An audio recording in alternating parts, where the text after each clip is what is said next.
Okay, Assalamualaikum dan selamat sejahtera. Saya Waziri Wazir. Untuk perkongsian kali ini saya dah nak kongsi juga tips tentang penggunaan kamera filem dan juga filem fotografi. Ini boleh dikatakan tips ataupun SOP lah, Standard Operating Procedure. Ini untuk yang biasanya golongan profesional yang guna zaman-zaman filem dulu tu. Untuk proses pembelajaran. Pasal saya tengok ada juga di kalangan anak-anak muda yang berminat menggunakan filem ni.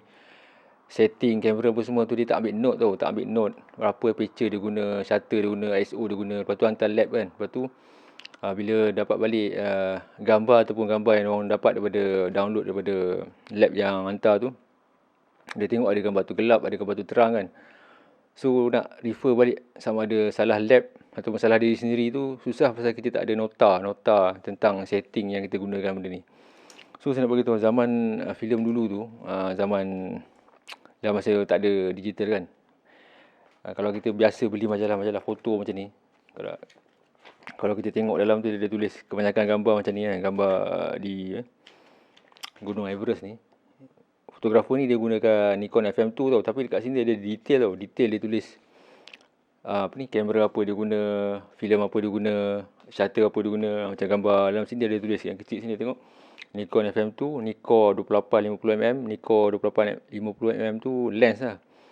Dia pakai filem Kodak Chrome 64, shutter 1250, aperture f11. So benda kamera filem ni dia tak ada metadata tau. Dia tak ada metadata, dia tak ada exif kan. So macam mana contohlah dia dah mendaki Gunung Everest kan, balik turun dah mungkin dah.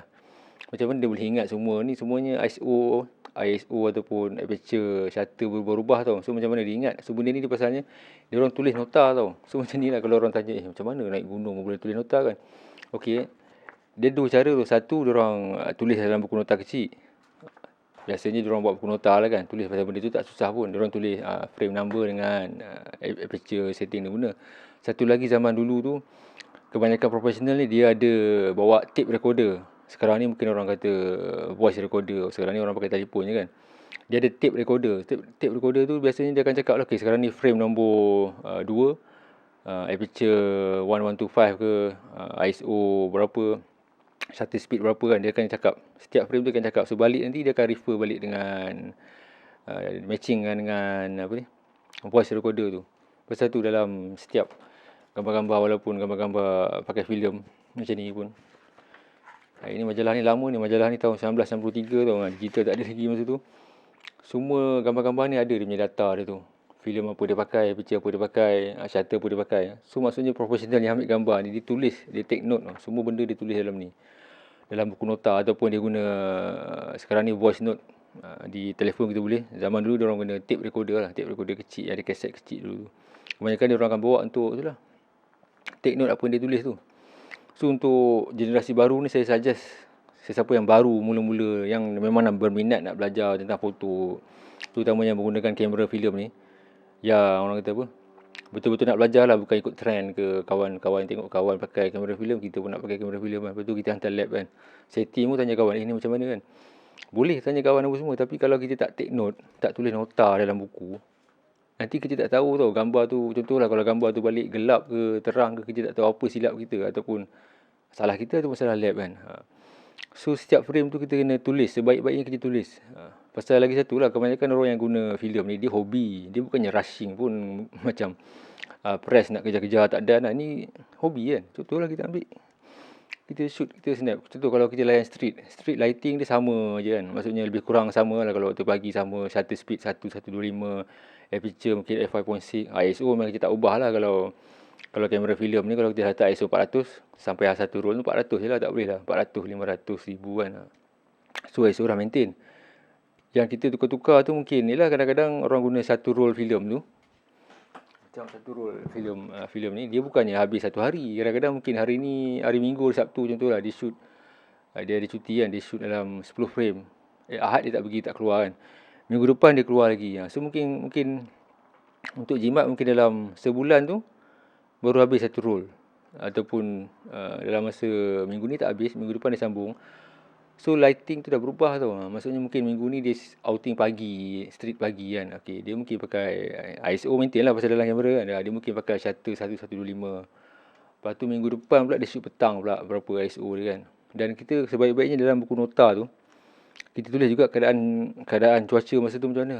Keadaan mendung, overcast ke, cloudy day ke bright sunshine ke. Pasal tu ada setengah-setengah apa ni, kotak filem dia ada tulis berapa ISO. Macam ni professional filem ni dia tak tulis. Kalau kita beli filem biasa yang bukan profesionalnya, dia ada tulis sunny days tu aperture berapa, ISO dah maintain lah kan. Sunny days aperture f11 ke, shutter 1125 ke macam tu. So apa yang saya nak bagi tahu ni, kalau tak faham apa yang saya cakap ni kan, apa-apa benda sembang-sembang ni kan, sebaik-baiknya siapa yang nak guna kamera filem ni, buat catatan.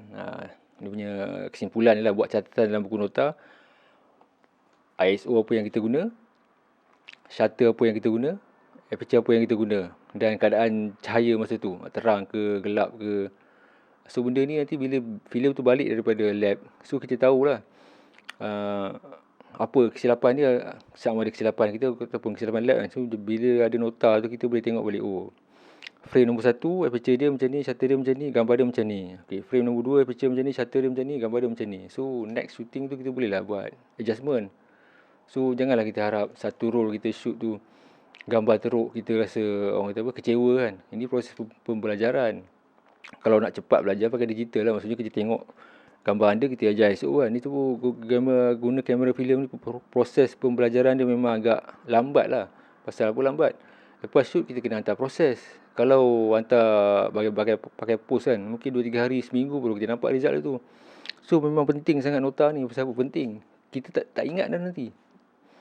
So nanti jadi membazir kan, membazir filmnya. Kita hantar main agak-agak kan. Hari tu aku pakai picture apa aku shooting ni. Dia tukar. So tak boleh macam tu.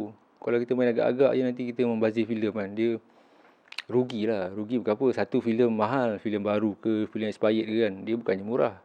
So kalau kita betul-betul nak belajar, kalau nak jadi pro macam zaman dulu tu, zaman kegemilangan filem dulu tu, kita ni yang gambar tadi tu, gambar dekat Gunung Everest tu, dia pakai Nikon yang sama, Nikon FM2 juga. Maksudnya bawa lah buku nota. Ataupun kalau tak nak buat buku nota pun boleh juga. Kita pakai je dekat telefon sekarang ni ada apa?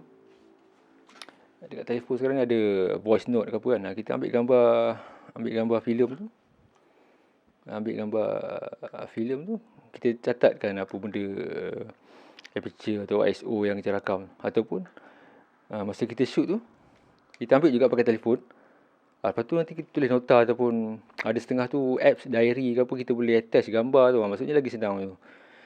Apa gambar yang kita snap pakai kamera ni, kita ambil juga gambar pakai telefon. Memang dia punya moment tu, macam street moment dia tak sama lah. Kita nak ambil, orang kata just untuk record saja. At least nanti kita boleh matchingkan balik benda tu. Kalau kita ambil gambar landscape senang. Pakai kamera, pakai telefon. Lepas tu masukkan gambar yang dalam telefon ni dalam kita punya diary ataupun voice note atau memo note tu. Setting yang kita gunakan. So bila filem tu balik nanti, sama ada kita ambil filem ataupun kita download daripada lab tu, kita boleh tengok lah apa keputusan dia. Macam zaman slide dulu, diorang ada tulis dekat sini tau. Zaman pakai slide dulu, biasanya diorang akan tulis sini. Tulis aperture apa dia pakai, shutter apa dia pakai, filem apa dia pakai, dan juga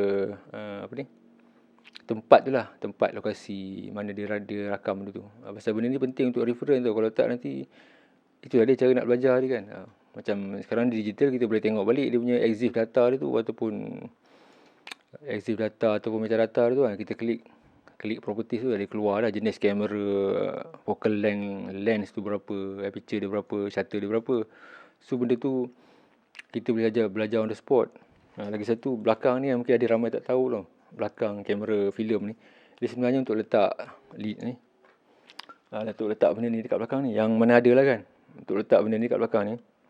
So untuk memberitahu kamera ni, filem apa yang kat dalam ni. Kadang-kadang terlupa kan.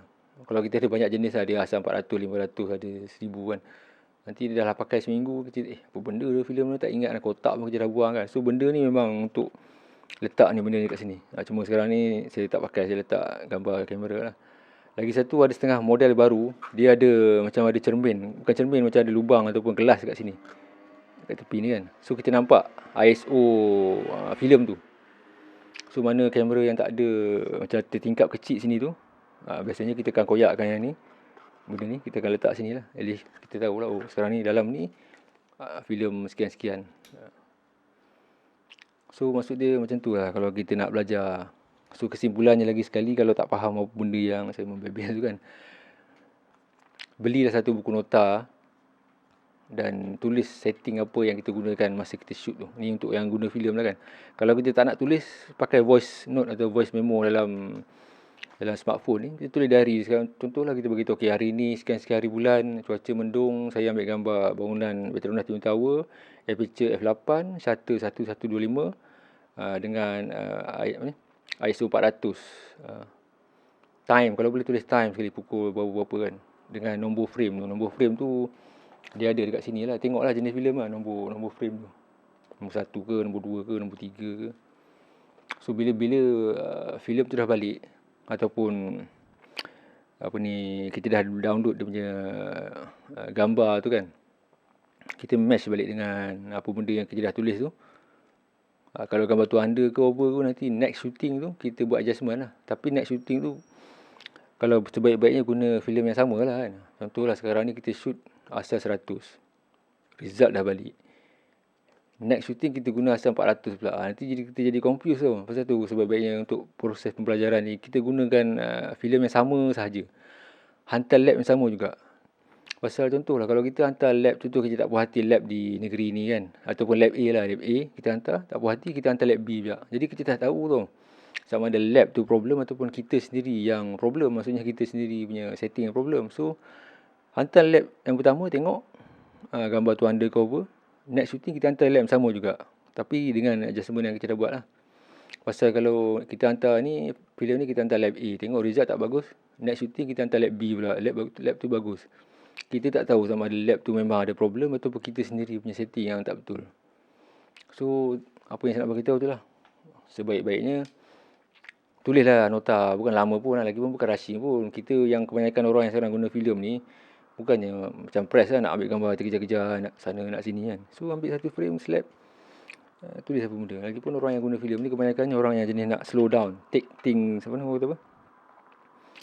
slowly lah maksudnya. Bukannya orang yang nak kejar, nak rushing. Kalau nak rushing, shoot digital lah. So apa benda yang kita nak kejar kan, kita tulis lah nota sikit apa benda kan, jadi untuk reference kita jugalah. Okay lah, kalau ada yang tak berapa clear ke faham lagi tu, boleh tulis di ruang komen, insyaAllah yang mana saya tahu, saya ingat, berdasarkan pengalaman guna filem tu kan, saya jawab balik lah. Okay, terima kasih kepada yang support saya punya channel ni.